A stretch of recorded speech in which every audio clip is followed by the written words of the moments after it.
Okay. And just going to introduce myself first.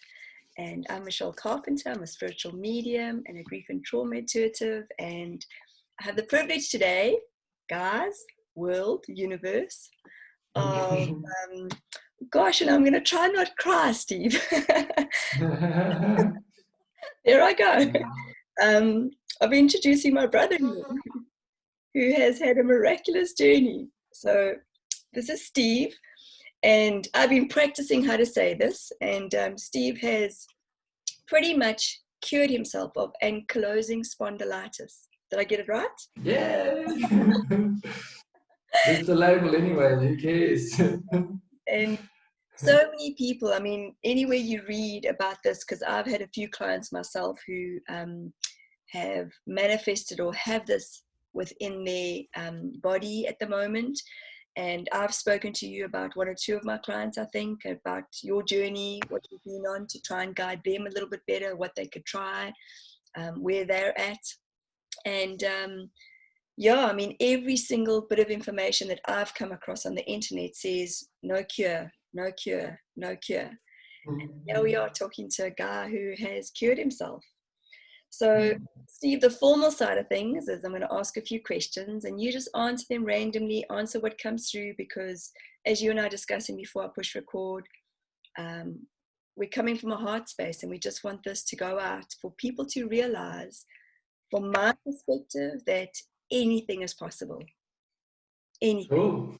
Okay. I'm excited to see where it goes. So let's see. Tell us about when the pain started in your world, you know, the physical pain, the emotional pain. Tell us a bit about that. Sure. It's an interesting question, Mish, because I've done a lot of contemplation on this, and for me, it's something that crept up very slowly, and then all of a sudden was there in a very big way. And so, if I have to go back and track it, the initial signs of the physical pain I can relate to about standard 8 when I was about 16, and I would play sport, and there was no problem with me playing sports. I was always very sporty and it was fine.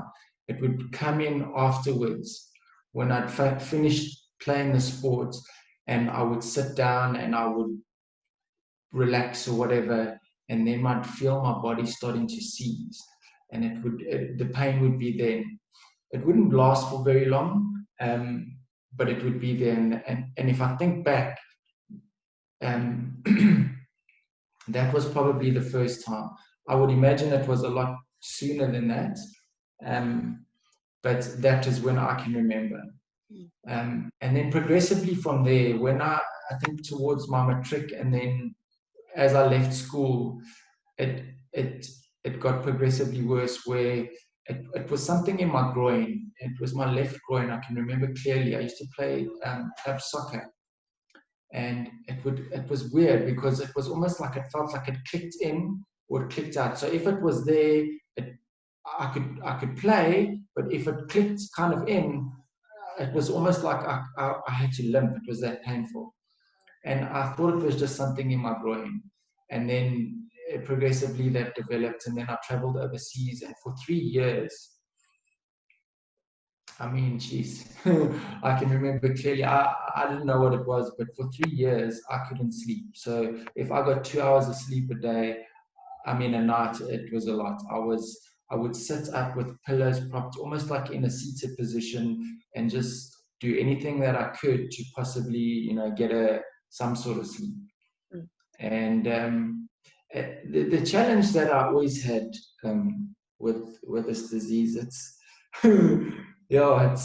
it's not a pretty one, and was that it's not a pain that somebody can pick up. So you'd go to doctors and they'd give you this and they'd give you that, and they'd say you've got this, and I mean, if I can tell you how many doctors I went to, it was it's unbelievable. But age of 16, and how you healed yourself, you would say plenty. Like, did you start going to yeah, throughout my life. I mean, I got to a point before I met met my wife, I just stopped going to doctors because I was over it. I mean, I was tired of people telling me I'd go there, I'd spend money, and they'd talk, and I'd go, I wasted my time. What was I going to say? The doctors couldn't tell you what it was. And so you're in this unbelievable pain 24 hours a day, and it's almost like the world doesn't believe you. And then you fall into this, this I feel sorry for myself kind of environment. And it's like the disease is not just the pain. With this disease, there's a lot of emotional baggage that comes with. So can you explain a little bit, just explain a little bit about, for people who don't know about AK, okay, besides the emotional stuff, because we'll get to that, because that's my world that I live in, okay, it's the feelings, the emotions, the energy in motion that we store and hold on to in our subconscious mind. For the people who aren't aware of what AK is, how does it affect a human being like yourself? So you're in pain, where's the pain? Okay, so the easiest way that I can explain it, well, I suppose this is the way I used to explain it. It's like a form of arthritis. So basically what this disease does is it starts, okay, for me physically, it takes away your mobility. There's this pain that the underlying pain is constantly there. It's like this hanging pain, but that's not all, because if you move, there's a sharp pain, and it's like every possible kind of pain mixed into one, depending on how you're moving. But so there's the pain of that. But for me, the thing that was the most the most devastating about this disease is that it just sucks your energy. You've got absolutely no energy to do anything, no zest for life. Everything is an effort. And you can understand it's an autoimmune disease. So basically what that means is your immune system's hyperactive.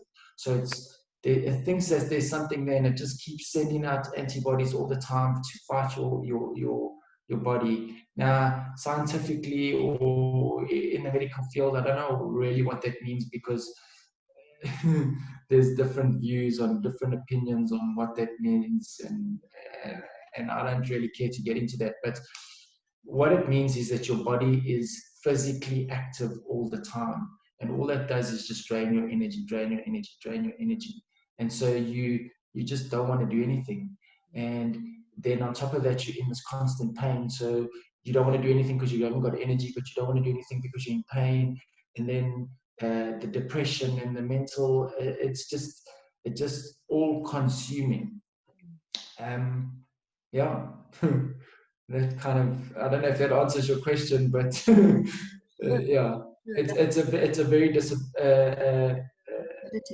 very debilitating disease, mentally, physically, and emotionally. Yeah. And I mean, one of my friends is a doctor, and he says to me, no, it's not curable. He says he's Afrikaans, and he says, it's worse than cancer. Cancer, you get it, you die. This one, you get it, you just got to live for the rest of your life and suffer. Great words, eh? Okay. But listen, I've been around you for many years, and I think you hid the pain from us for as best as you could. But even the little bit of work that I've had the privilege to do on you, I mean, there was that time, remember, where you couldn't, if you stood against a wall, it's like your neck was here, you couldn't actually physically push your neck back, remember? I don't know if you remember that, but that's what I remember. No. Yeah, no, it's something I'm still working with in terms of my mobility, but I've had my upper vertebra fused, naturally fused because of this disease. So it's like arthritis. So it just slowly degenerates the bones and kind of, yeah, that's exactly what happens. So you start getting this curvature. And yeah, that's exactly what I'm saying. So not only the mobility in terms of like not being able to actively do stuff, but physically it starts seizing the bones and you actually cannot move, you know, and along with that seizing of the bones comes extreme pain. I mean, I remember going to a couple of doctors and they would measure, some of them would have these ways to measure pain, and they were so like shocked at the pain level that I could take, you know, and I think that was the thing, is that you develop this high threshold for pain so that certain things people would like freak out, and that's like a good day for you, you know. And so your normal becomes very abnormal. Yeah. So Steve, so what started, or where did you start with a change in your spiritual world? Okay, so we spoke, or you briefly mentioned about the emotional side of things, and but what, or where did you get to in your world or your space or your state of mind where you decided, because you have tried many different things, and I'd like you to mention all those things that you have, the different tools. What got you to the place that you have gotten to? It's a long journey, isn't it? I mean, there's two answers to this. There's the long one and the short one. The short one is rock bottom. So what did that look yeah. like? What did rock bottom look like to you? What did it look like? Oh man. Did it mean that you couldn't crawl out of bed? Did you mean that you wanted to take your life? Did it mean what? What did rock bottom? So the analogy that I always use, and I feel for me it's so perfect, is that I kind of painted, you know, if you paint yourself into a corner, it's like I would throw myself at certain things. I would throw myself at mountain biking, and then I'd get bored. There's this empty hole that you're trying to fill. Then I'd throw myself at golf, and I'd put all my energy into golf. And eventually I started running out of things to do, and the pain was still there, and the emotional pain was still there. And for me, it felt like I was in a pressure cooker, and I was just getting pushed into this corner, where eventually, for me, I'm very, as you know, very spiritual. It was like Source saying to me, okay, cool, what now? What now? Where are you going to run now? Where are you going to run now? And I got to what did rock bottom look like? I got to a point where the pain, sure, it was so bad. And I'm only talking, I'm only talking the physical pain now, because the mental pain, I'll get onto that. But the pain was so bad that I couldn't stand, I couldn't sit, I couldn't lie down, I just couldn't be. I couldn't be for like 5 seconds without wanting to crawl out of my skin. I was in so much pain. And that went from a mental side, or an emotional mental side as well. I was in a place where I couldn't see the point. I tried everything, and just about everything, and I was done. So suicide was a very, very big part of my life. Every single day, it was like I got to a point where I was like, that was my option. And then I've got 2 boys, as you know, and that was, so then there was always, well, there's the 2 boys, so that's not an option. And then what rock bottom looked like was when I said, I can't do it, boys. I'm sorry, I'm out. And I got to a point where I had surrendered to the fact that it was okay. For me, it was better for me to not be here than for me to be here for the boys. And sure, That's an ugly place to be. And I mean, your boys are young, so Yeah. for the audience out there, Yeah. they are, I mean, what they would have been maybe 8 and 6 or a little bit older than that when you told them. How long ago did this happen? Rock bottom 2 years ago, yeah. 8 and 6. Wow. So Yeah. that's huge. So tell us about the tools, Steve. Okay, the outside tools before we go to the inside part, because you spoke about the mental. Okay, but what were you bringing into your space to start with? Like, what were the things that you were? I know you've done many different journeys, used plant medicine, so just okay.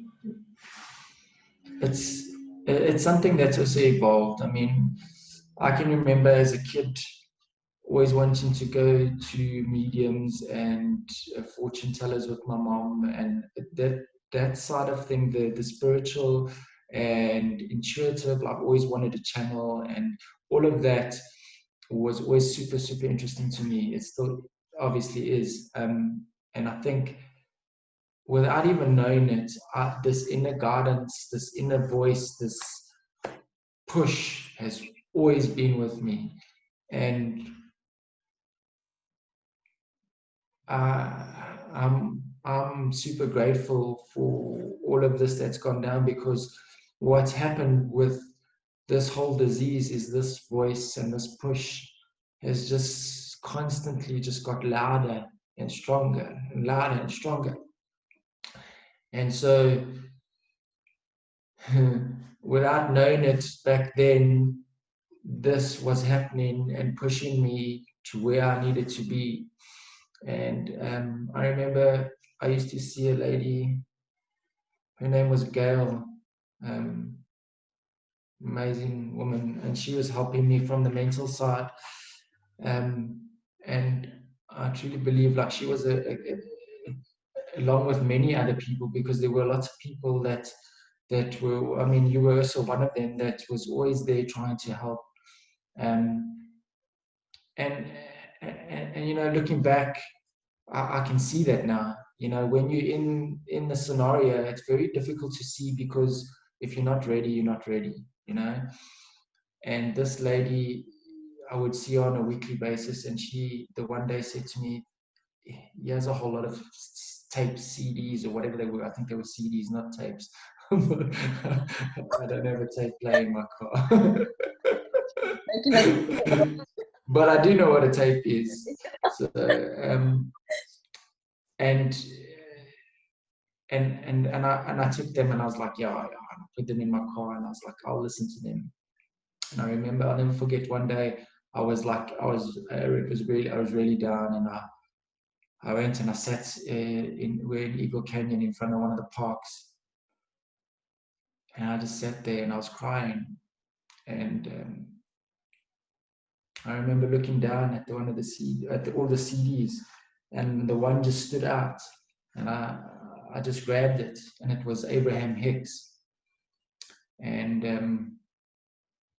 I started listening to that, and that, I think that, and what I'm trying to tell you about the story is that I've always had this intuition and this inner guidance, but what that did for me was give me a path to start following.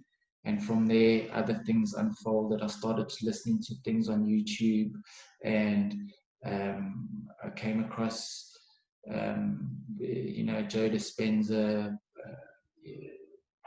all these guys that are doing all this work, and things started resonating, and then the things that resonated I'd follow, and I'd research more, and I started doing a lot more meditating. And with all the pain, I got to a point where I realized I was taking so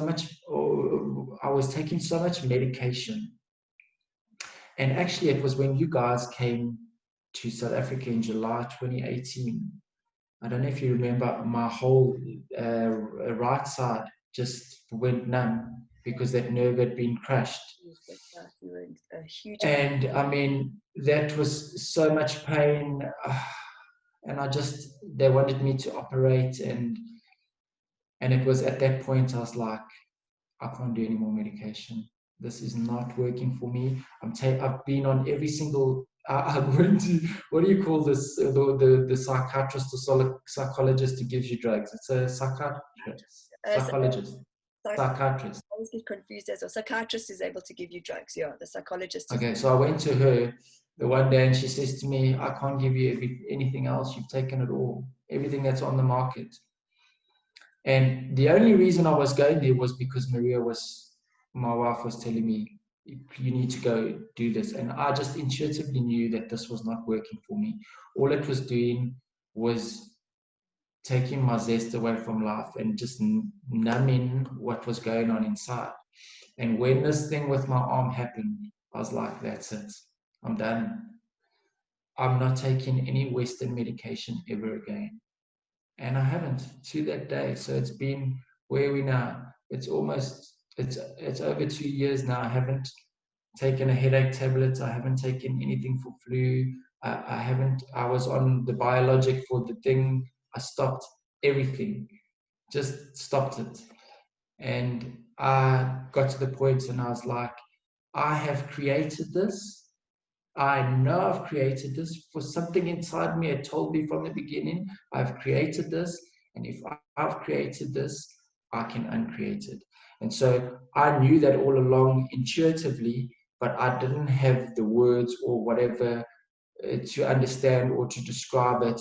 And that's where the Joe Dispenzas and all these people that I'd listened to started coming in and giving me the understanding that, hang on, actually you're right, you can, and this is where you need to be. Because I got to a point where I just knew that the medical path was not going to get me to where I wanted to be.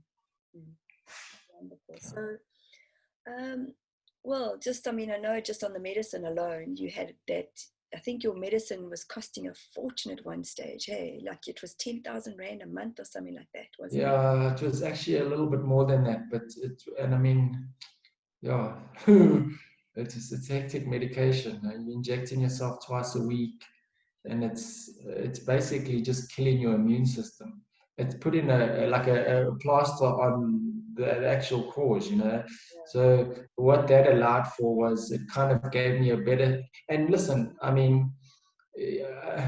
got to this whole journey is a process. So that medication, that changed my life. I walked into the it's a rheumatologist, and this Dr. Mariki Detroit, and I'll never forget. I was in so much pain, and I went in there, and every doctor that I'd ever been to, that, like I said, they would give me these drugs and they say, oh no, don't worry. And this doctor went in there and she explained the disease better than I could ever. And I was in her consulting rooms, and I was crying because there was finally someone that understood what I was going through. And she gave me this biologic, this injection, and it changed my life for many years. 10 years more than 10 years I took that medication. And so it was part of what I needed to take, and I'm very grateful for it. But it's just a plaster. And and for me that was the painting analogy, is that, okay, cool, we got this, but this is where you're going. We're pushing you to this corner, because when you're in that corner, you're going to see that actually you can do this on your own. Yeah.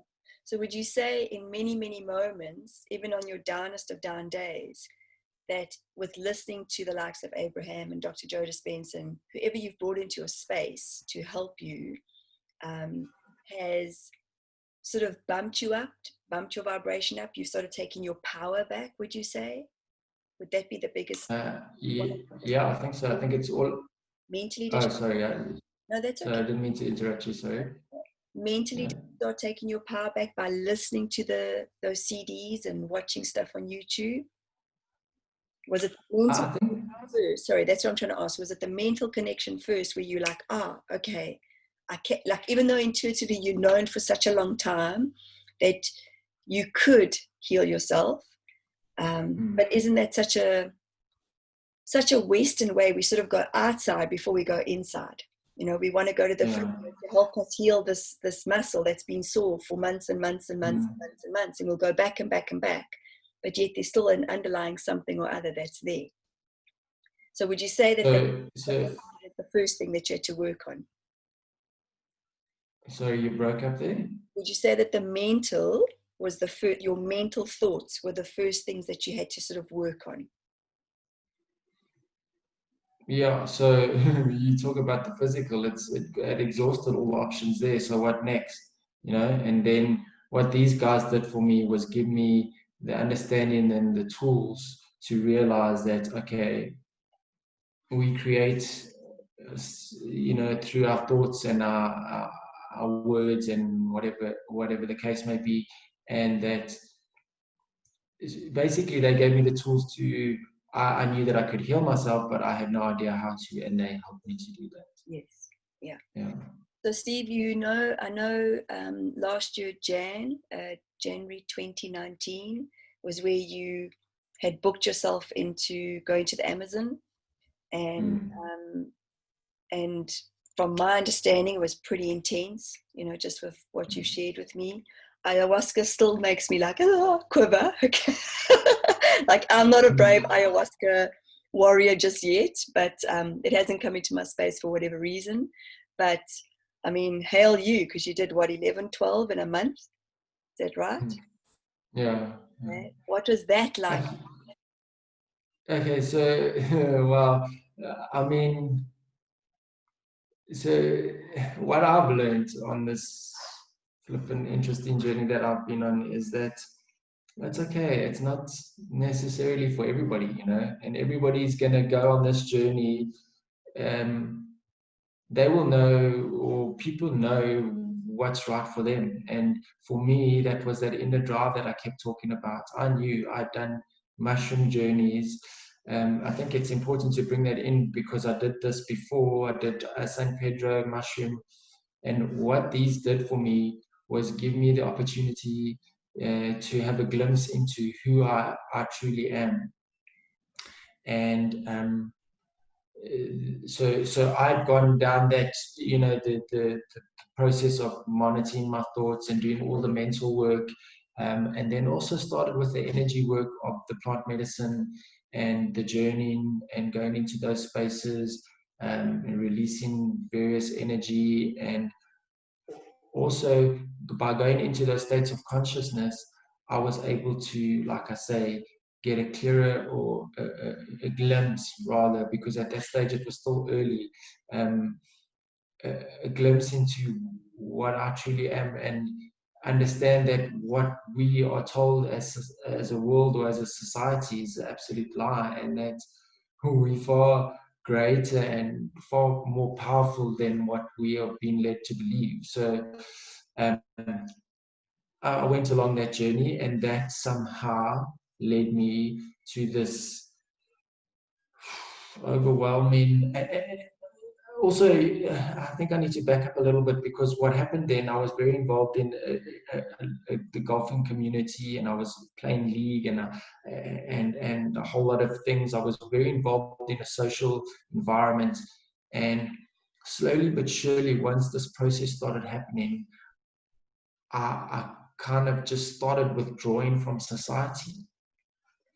And it was very difficult for me because I didn't know what was happening to me. I'd never had something that's happened. I was depressed. I couldn't relate to anybody. Nobody could relate to me. And I was going through a process that in hindsight, I can see what it is now. But back then I had nobody to tell me, listen, dude, it's going to be okay. This is normal. This is what's going on. And you have to have this to get to where you're going. And I didn't understand that.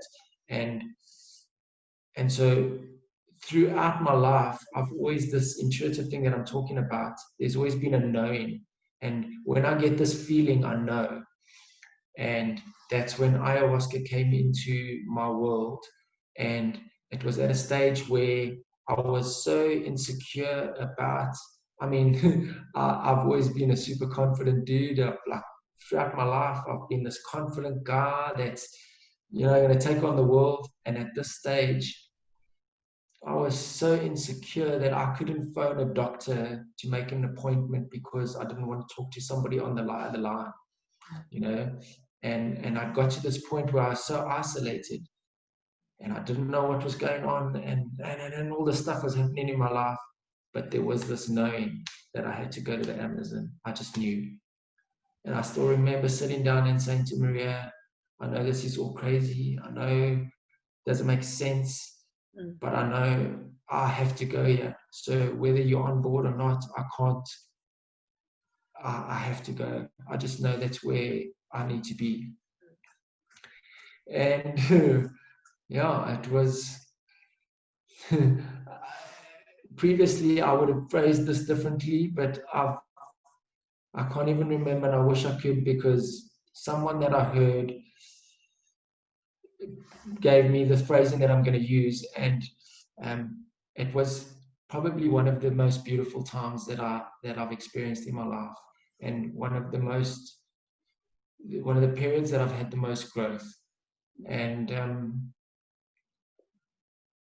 sure, the guys that I met there, guys and girls, I am so grateful for. There was a dude, Nick Lewis, that facilitated actually Nick and James, both of them, but specifically Nick. And if I look back, and I do a lot of contemplating on this, he actually came to me this realization a couple of days ago, is that he is a version of who I could have been. So I saw me in him. And this guy, it was almost like the old story of the phoenix out of the ashes. It was like I was smoldering and I was the ashes. I was about to, my light was about to go out, and he ignited it again. And sure, now I'm emotional, but I'm very grateful for this guy. Because he never gave up on you, I think, eh? He told you it's going to be okay. He saw my light, man. A light that I wasn't able to see for a very long time. And it was cool, man. It was nice to be in an environment where people saw that light, and I'll never forget, we did 12 ceremonies. It was over a space of a month, and I mean, I'd never done ayahuasca, and the first night I went in, sure, under extremely difficult circumstances, I'll never forget, I was like, the first thing I said, and you're going to have to excuse my language, Mish, was, holy fuck, I've got it. This is only the first one. I'm in cuck. And the whole realization of where I was kicked in, and it was like, this shit just got real. And I mean, it was the messiest ceremony. You got a purging bucket, and I knocked that over on my mattress twice, and it was a nightmare, and I went through absolute hell. And I got up and I did it the next time, and I did it the next time. And there were guys that would have these kind of journeys, and they'd be like, hey, I'm out for the next 3. And I just got up and I knew that whatever it takes, I'm here to do what I need to do, and it doesn't matter, because it's going to be okay. And every time I'd get up, and I went through ego deaths. I mean, I went through one of the journeys I went through. I felt I was in so much physical pain. I was thrown up, and I felt like I was dying. And I kept saying, I think I'm dying, until I had this realization that you are dying. And then I had this very familiar feeling of death. And then all the people, and so I had this death. And it was an insanely intense experience. And everybody thought, okay, no, he's not going to go back after this. And I got up and I did the next one. And I was scared. I was scared because it's tough. This work is super tough. Eh? And I got up and I knew what I had to do. One of my mushroom journeys, sorry, Michelle, I keep coming back, and if I'm talking too much, just stop me. But one of my mushroom journeys, we're talking about this condition that I used to have. I was doing, before I went to the Amazon, I never ever purged on mushrooms, and I said my intention going into this journey was I need to physically get ready for the Amazon. So whatever needs to come out needs to come out. And be careful what you wish for, because for 6.5 hours, every 10 minutes, I was at the toilet purging up these entities. And it was a super intense ceremony. And I think around about the fifth 5.5 hours, I was exhausted. I was physically exhausted, and I just finished purging. And I looked at myself in the mirror after I'd been washing my face, and I looked straight into my soul, and I said, I can't do this anymore. I said, I can't do this. I said, I've got so much that I know that I need to still do in this world, but in this body, I cannot do it.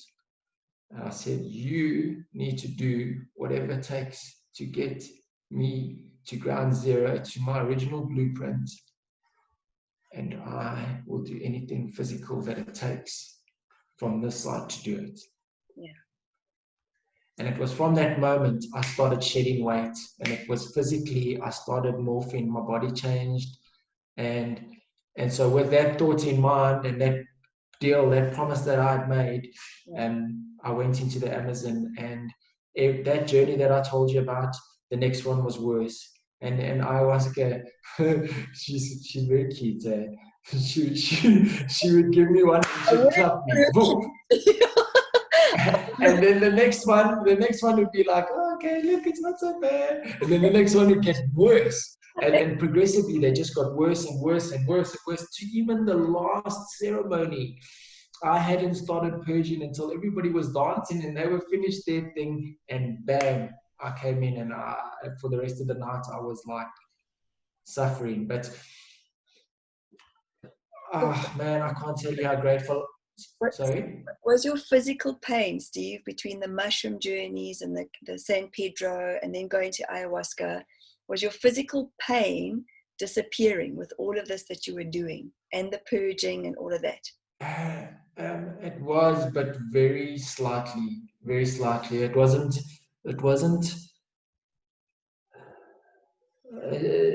It's very difficult because also it came and it went, and it came and it went, but it was still there for sure. It was very, very much there. Yeah, no, it wasn't there. And actually the pain that I talked about, where I couldn't move and I couldn't stand, that was still coming. That hadn't come yet. That point, that low point hadn't come yet. It was only once I'd come back. Yeah. Oh, wow. Oh, okay. So it wasn't the year prior. Okay. No. That was when I stopped the medication. I've got the two mixed up, but that was still coming. Yeah. So, for me, I am super, super, super grateful for the plant medicine. Ayahuasca, I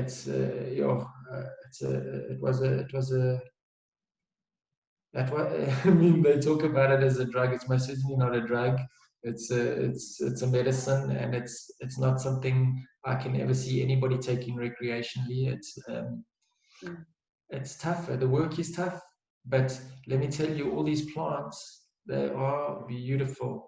I mean, I remember lying on one of the hammocks in the Amazon the one day on my own, and just thinking, after this insanely intense journey where I'd suffered so much pain, whatever, and lying there and thinking, wow, I cannot believe how beautiful this plant is. It's just unbelievable. It's amazing. So yeah, and mushrooms, I mean, for me, mushrooms, that plants I owe everything to it. I mean, I've worked the most with mushrooms. I've worked with Iboga, I've worked with St. Pedro, ayahuasca, but for me, mushrooms was something I always came back to. And I think that got... a lot of the microdosing and as well as the journeys, or did you no, so the microdosing I didn't really do. I'd use it a lot daily, but not in terms of the microdosing as in the sense that most people would use it. I've never been... Every time I've gone through, I remember going to my first mushroom journey and thinking, all this ceremony, I don't think it's necessary, and like I'm just different, and give me the stuff and I know how to use it. Yeah. Well, And isn't it so knowing that you have inside of you? yeah, sorry? Isn't it that knowing, that intuition that you were talking about in the beginning, that you've known, Yes, exactly. and that for me is And, it's the source that we come from. You know, if you look at like how when I was pregnant with my kids, when Maria was pregnant with your boys, none of us ever had to go, okay, now kitty, now baby, you need to get toenails. Now you need to use this beautiful you wisdom know, that's always been there. We just forget. and it's an interesting thing that you bring up, because I think the more people can realize that they know, the better the world's going to be, because that's the thing that you were talking about earlier about people taking their power back. You don't need a doctor to tell you how you feel. You don't need somebody else to tell you that you have to take this in a certain way. You will know how to do what you need to do, because you just got to be practice being confident in trusting yourself. And that's what this journey has shown me, is that all this time you're trying to be like this person, and and all these Joe Dispenzas and all of them, they're phenomenal teachers, but that's what they are. That's what's worked for them, and all they are pointing arrows for you to find what works for you. Yes. You know, and it's about learning to trust yourself. And so with the mushrooms, I would go out in nature during the day, which most people take mushrooms at night. It's a female plant, you take it at night. I would go during the day, and they would take 5 grams. I went out into the bush on my own, and I would take 8 grams, and I would journey. And I did that for almost 2 years. Wow. Until I got up to a point where the mushrooms went, no, you're done. And I was like, okay, 3 more times. I was like, nah, not really. And the last 3 times, yes, you are. And so what I was shown was that that's also a tool. And the mushrooms has taken you to where you need to be. It brings you into that consciousness to show you who you are, and the message that I was shown is, well, the last one I was shown exactly who I am, so I know who I am and what, and so now it's just a question of the analogy that I use, and I don't know if it's a very good one, but if you're going to gym and somebody's spotting you, you're doing 120 kgs and you're spotting you, and it's cool, but then when that guy walks away, then you can't do it. Yes. And that's what the mushrooms is. It can bring you into that consciousness, but if you don't have it, you're not there. And my understanding is that you want to always be there. And so now it's the process of training. And so the thing that I was shown, and best way I can describe it is, like an iOS with Apple and an Android. We work off 2 different operating systems. And so at the moment we, as in most of people in the world, work off their minds, their heads, the ego. And there's the head and the heart. And I was shown that, okay, so we're working here, but we need to drop here into the heart, and we need to change the operating system. And so that's why I've shown, that's where the mushrooms took me. And so now it's about training those muscles to be able to get to that place on its own. And it's now watching your thoughts, bringing yourself into that space. Okay. And doing it on your own. And we all can. Well, and how much of it did you feel so alone, Steve? Besides even having those beautiful journeys, like you said, this journey is, and it can be incredibly challenging, but it's so worth it. It's so worth it. We're so worth it, but it can be incredibly and lonely. for a lot of human beings. Yeah, Miss, you know what, that was one of the things that I struggled with the most. I even sometimes today struggle with it a little bit, but it's not so bad now because also now my whole world's changing. But um, I'm at a place now where I can realize why that happened, and there's a reason for that, and there's a reason for you to be on your own is because what's happening is, in my understanding, is that you've been forced into a place where you need to go within, and you can't go within with anybody else. So you have to learn to be comfortable with you. And so that's why it's that analogy of being painted in the corner again. It's like, okay, take this away, stripping everything, all these escape routes, take them away, and then you're left with you. And when you're left with you, you can't go out, you've got to go in. And then when you start going in, you start realizing all these things and understanding that everything is created from in, so there's only the in, and So the more you can practice that. tell me about the in, tell me about the emotions, tell me about the feelings, the subconscious stuff that you have worked with, that you started exploring with, because I'm assuming on the any of the journeys that you've done, the mushrooming, the ayahuasca, there would have been huge amounts of spiritual, emotional, physical, and mental work on all of those paths. But you on your own, what started shifting and changing where you started connecting to the feelings? When did that start happening for you? And how? I think it's slowly and surely along the way. I mean, this kind of stuff for me has been like an unfolding. It's not something that I've known this from. The way it worked for me was that I would understand it like this, and it would evolve to understand it like this, and then it would just evolve and evolve and evolve. But there was always the understanding that my thoughts create my reality. And only through doing and going into the journey spaces did I cognize or fully understand what that meant. And from a spiritual perspective, feel what that means. I mean,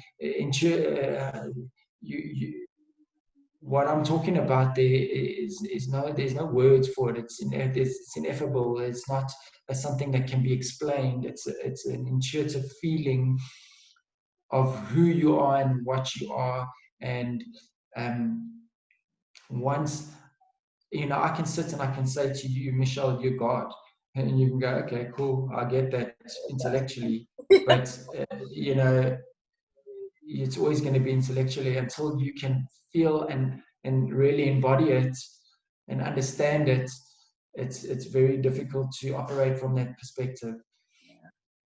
And I thought about this because I think it was one of the questions that you brought in when we were talking about this. But for me, it was the time that I could understand that fully, that everything that happens in my world. Okay, so there's two options. I can either be a victim or I can be a creator. Am I a creator or am I a victim? None of them are wrong. We can both live in each of those worlds. It's our choice. That's our choice. But if you choose to be a creator, and you understand that everything in your world you create, that was the time when I decided that I am the creator of my own world, and everything that happens in my world is something that I'm doing. And what that means then is that everything that happens in your world, you have to take responsibility for everything.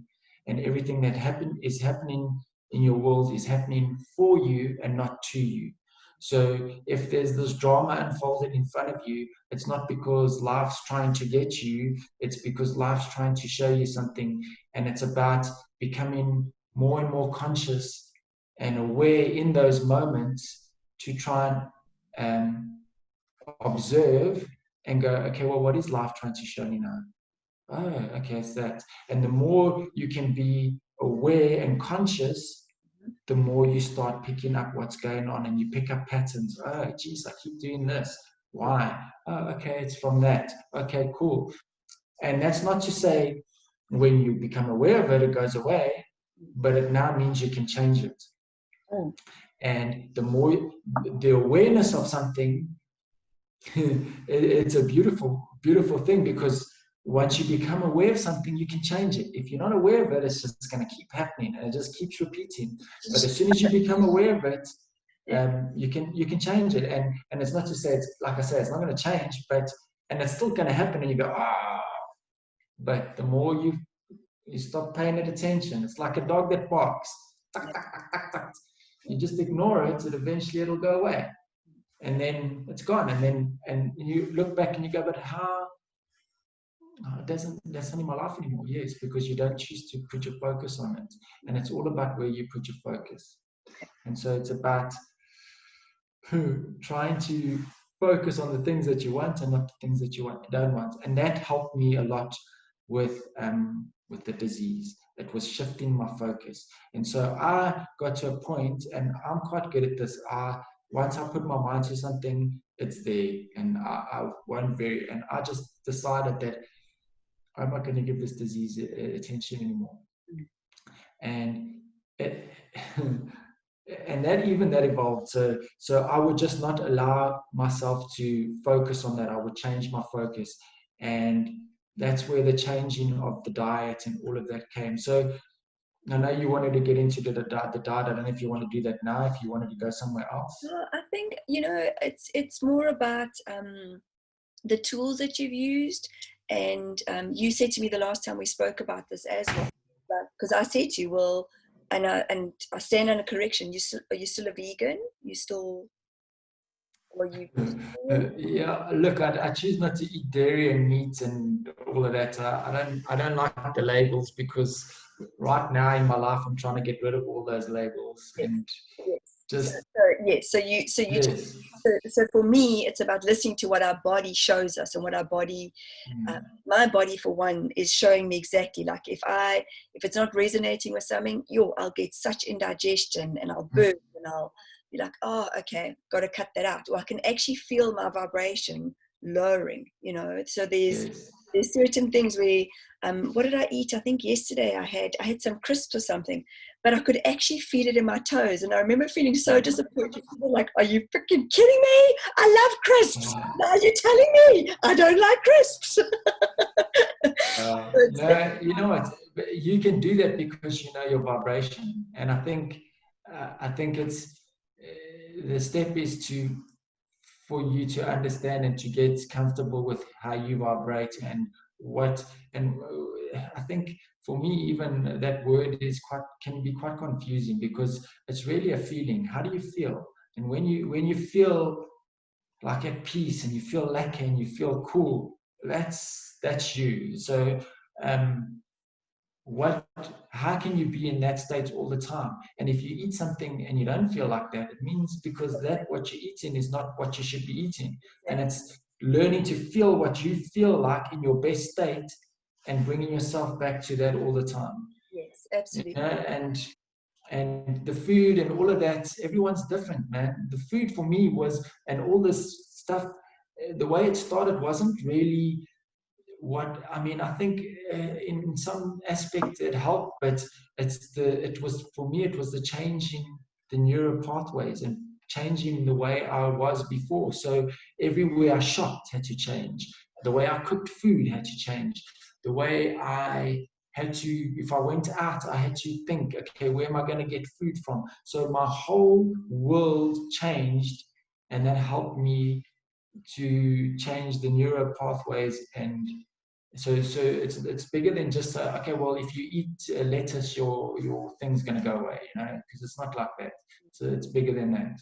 And then connecting, you mentioned it earlier on, which is for me spot on. It's the feelings, okay? It's the feeling, and I said vibration, but it's the feeling of what food, anything, life shows up. How does it show up? Which part is being mirrored back to us, okay? So what and how, Steve, did you start working with your feelings, like your did your childhood have an impact on manifesting this dis-ease in your body? Your teenage years, how did you start working with your subconscious? How did you start working with, the perception with a lot of us as South Africans, and you and I again have had the chat about how you it's you choose not to live in that fear, but as South Africans, a lot of us have lived in fear. A lot of us have lived in that state of fight or flight or fright, and then we're in the the nervous system that's like going and it's regulating all the time. So we're in the sympathetic as opposed to the parasympathetic. So I know I'm digressing a little bit, but where did you start working with the feelings? Like, I know at one stage you mentioned going on a Louise Hay weekend or a week or something like that, but where did that connection start happening for you? That the pain subsided? The what? The pain? Did the pain start subsiding when you started working with the subconscious?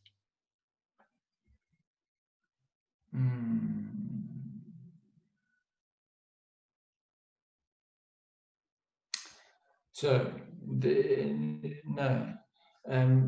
subconscious I've been working for a while.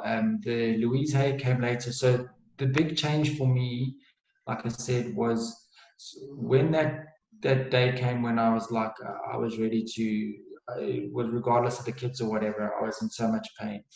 The last option for me was the food. Okay. And so that's when I went down that route, and it was like it was extreme. It was like raw. I mean, you know me. I only ate rice and meat. That was me. And potatoes, and I didn't enjoy vegetables. And I went from that to only raw vegetables and water, now strictly for 6 months. Was that a knowing again that you had? Was that in that deep moment? Yes. So for me, yeah. So for me, there was a bit of that. There was the knowing. It was like, this is it. This is the last straw for me. So like I was at the point where I tried everything except for the food route, because the food I would dabble in it, and then now I was like, fine, this is the last option. Yeah. But in order to measure it correctly, I have to do this for 6 months. Yeah. And it took me 3 months, at least 3 months, to go through this process where it was absolute fate, because I went from where I was to 100 times worse in terms of pain and all of this. And that was when the intuitiveness kicked in, going, you have to give it 6 months, you have to give it a chance. And then after 3 months, slowly but surely, I started noticing less of this and then less of that. And it wasn't a quick thing, but small things started happening. And so that was also, you start being aware of your thoughts, and okay. And now, there's a lot of people to surrender into this and do this, and it's again easy if you understand and you can cognize it, but if you don't, it's like you're in pain and you want me to sit there with my pain. No, fuck you. And so I understand that a little bit better now. It's not so much as in to sit and surrender with the pain. It's just to know that it's there for a reason, and it just is. It's not something you need to condemn, or it just is what it is, and it's not bad and it's not good, because it's all love. Yeah. It's just the label that we put onto it is what it is. I mean, we call it pain because that's the label we've got for it. But at the end of the day, it's just energy. It's just different energy that you're feeling, And I understand that now, but I didn't then, and it's difficult when you don't. And so then it's just about shifting what you're thinking and trying to do and do things differently. I mean, I brush my teeth with my left hand now. When I started, it was like, and now it's like natural for me. And just little things. One of the things that I actually sat and I told Samuel last night, my son, start with small things, like I used to cross my arms all the time. When I was sitting, I was standing, I'd cross my arms all the time. That is an absolute carpenter thing. Yeah, no, absolutely. Yeah, And one day I was sitting in a park with one of my friends. She's like, "Why are you crossing your arms?" I'm like, "Because it's comfortable." And then I'm yeah. like, actually, I don't know. And then, I remember you saying, "It's a carpenter thing." And so I thought, okay, this is what I'm going to use to start training myself. This is the first thing. And I did. I don't cross my arms ever now. And so in the beginning, it was uncomfortable to stand like that. It was like so weird. Yes. And now I don't even think about it. And it's all it is creating new habits, just creating new habits. And, but the key is to be aware. It's all about, for me, it's about being aware. And when you can be aware of something, you can change it. And so to go back, I think it was a progressive thing that things started to, it's almost like a flower when it just opens, like I would do it without even knowing, or I'd listen to Joe Dispenza and try to do this. And then eventually I'd be, oh, that's what he's talking about. Or, oh, that's what she's talking about. And slowly but surely it would just build to where I am now. And now I'm like, I've got a very different understanding of how the world works and who I am. And now it's all about trying to get myself into that feeling that I was telling you about of who I am, that neutral state of no judgment, no opinion, no, just observe, because my understanding now is that we're not living this life. The person who's living this life is the ego. He wants to do this. I'm so successful. It's not how I understand it now. My understanding is we're here to sit and observe and get on board and ride the show and just channel straight through. Let source tell us where to go, what to do. It knows this is what we like. Cool, it's going to take us. But when we try to get involved, then that's when the problems come. And so now it's trying to train myself to be in that state all the time, and just to bring back to my center. When I start thinking, shucks, these apartments aren't rented, there's only the now. Bring it back to now. Now it doesn't matter, and I know I will always be sorted. And that's the thing. You ask anybody, think about it yourself. Up to today, yeah, I have 100% record. I'm okay. All the crap, all the big drama that's ever gone in my life, here I am. Yeah. I'm okay. Why? Because I will always be sorted. That's just the way it is. That's the life that I've come into. And the more I can realize and step into that, the more I will get the things that I want. And so, and I'm sitting here and I'm talking like, oh, that's not exact. I'm not there all the time. That's where I'm practicing to be. But every single day I get there more and more, and I'm like, okay. And then I feel this pattern pulling at me, and I'll go, Yes, or I'll buy into it, and I'll go. And halfway down the line, I'm like, no, I know this one. Yes. And that's the analogy of the dog, or maybe the dog's not something. If someone's annoying you, if you like talking to me, and you go, nah, and I just turn away, and I don't ignore you. Eventually, you're going to get bored, and you're going to stop. And that's exactly what those patterns do. So it's about being aware of them, for me at least, and then the more I can just. And it's funny because how my mind works. There's two ways. I can, if I'm in that space and I can sit there and I'm in a strong space, I can sit there and I can just watch my mind go. And sometimes I'll laugh. But if I'm not, I can sit in my center, but it's not a very strong one. Then I almost have to turn away. So the thought will come in from a certain side, and then it'll come, and then I'll just turn. And then it will come from this side, and then I'll keep just turning until it goes away. But that's how it operates for me, and yeah, that's where I am now. Steve, you got to find what resonates with you.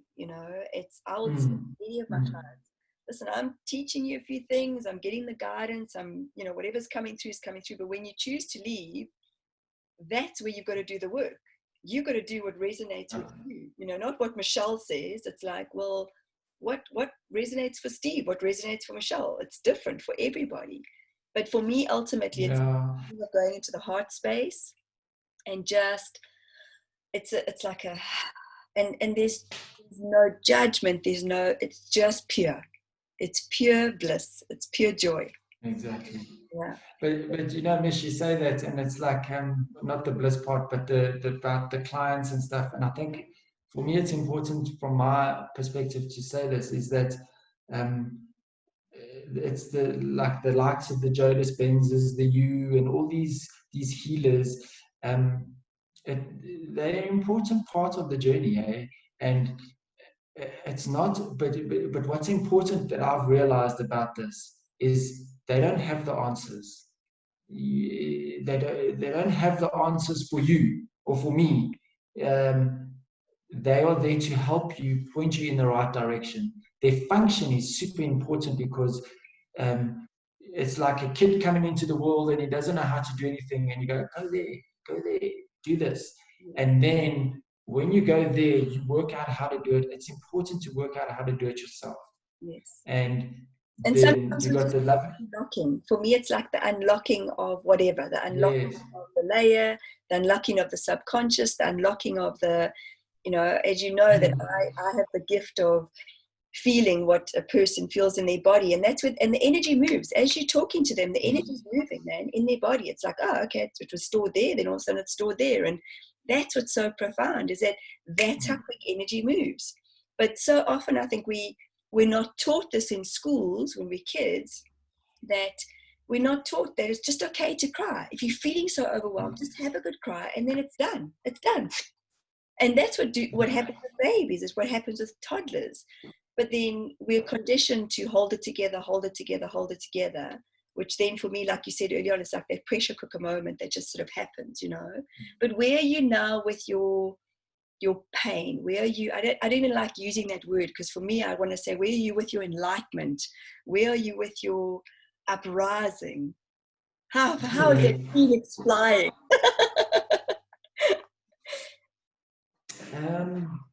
So right now, I'm in a phase where I'm creating. So I try and spend most of my time creating the world that I want to be, or the world that I am in. I'm just practicing to get my vibration to tune into that world.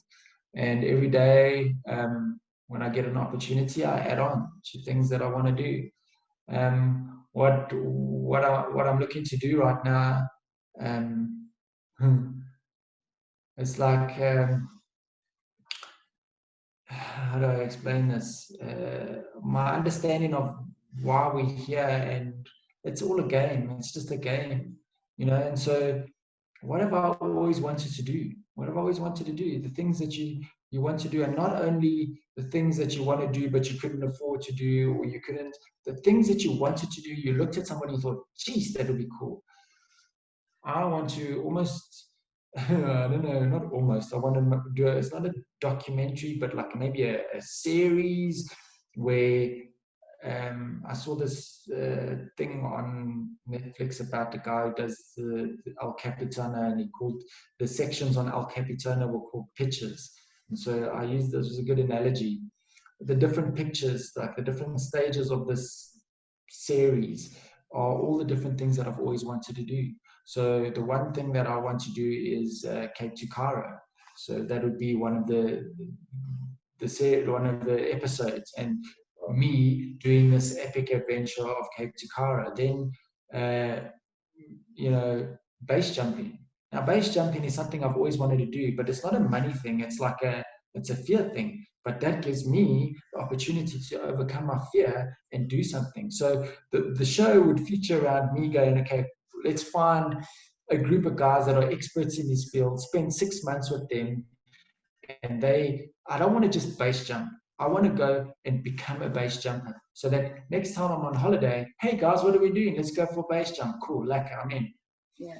So people are building their resumes and going, oh, I want to be a doctor and I've got a PhD and a this and a that.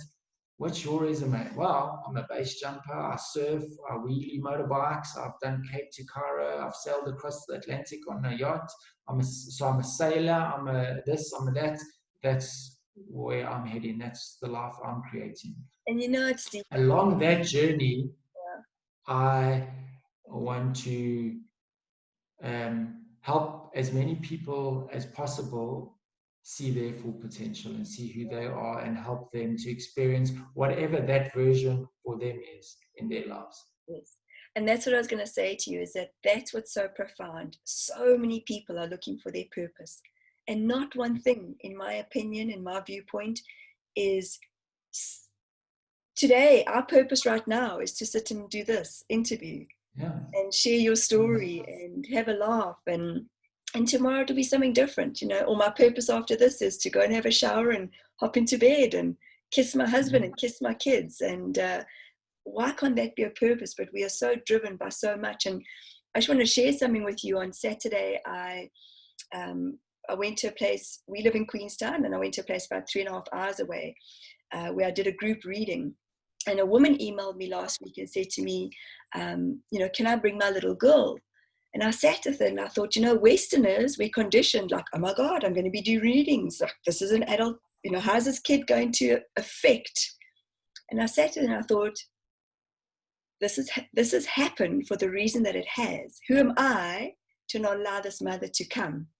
Because obviously she was asking me if she could bring her kid, because I assumed that she perhaps didn't have any support. And let me tell you, this little 18-month or 2-year-old little baby girl was profound in how she got the energy. It like I could have just let her go.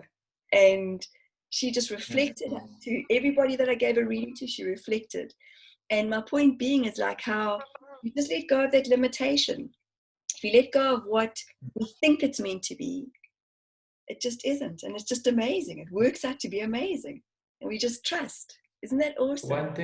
One thing for me that's been a super important tool that I'm learning, and I've become very good at it from where I started, and it was a big challenge in my life, is control.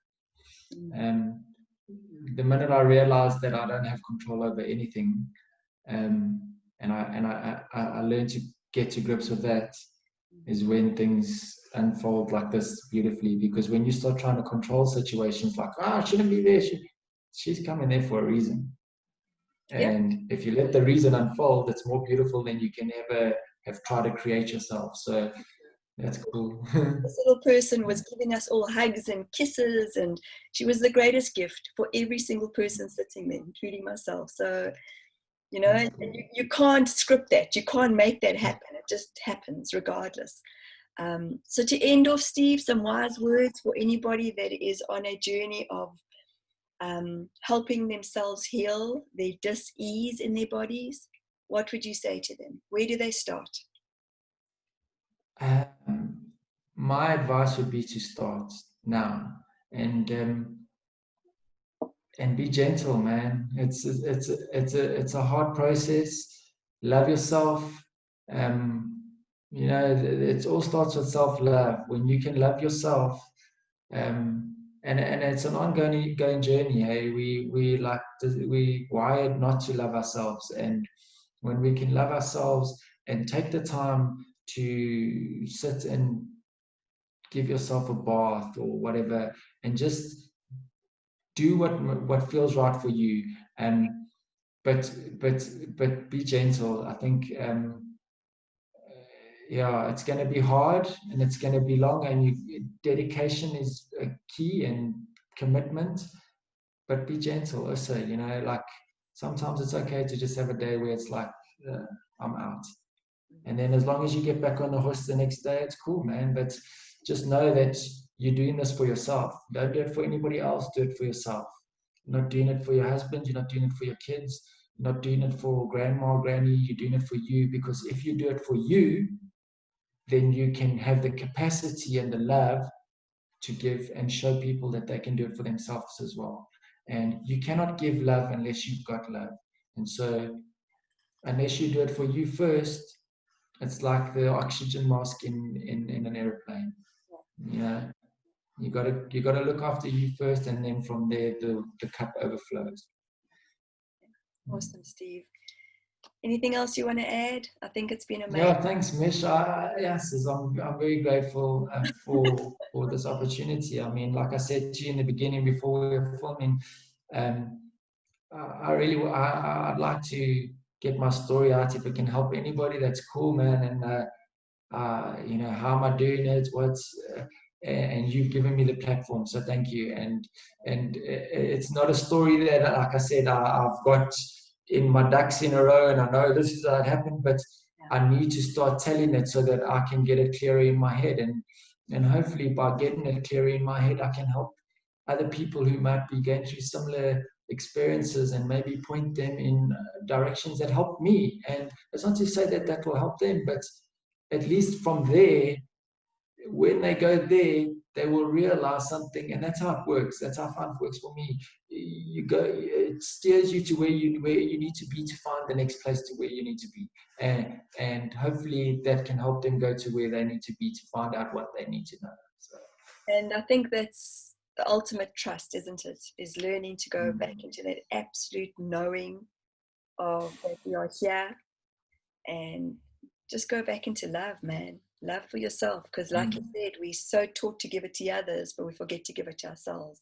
So we've got to learn to give it to ourselves. So thanks, Steve. I'd kiss you and hug you, and Virtual Zoom kisses. and Thanks, Mish. if Have a lucky sleep. If I was to and be proud, love you lots. I love you so much, and I'm just so honored, and so freaking chuffed, just so chuffed that you're gonna change millions of lives in such a beautiful way. You too, man.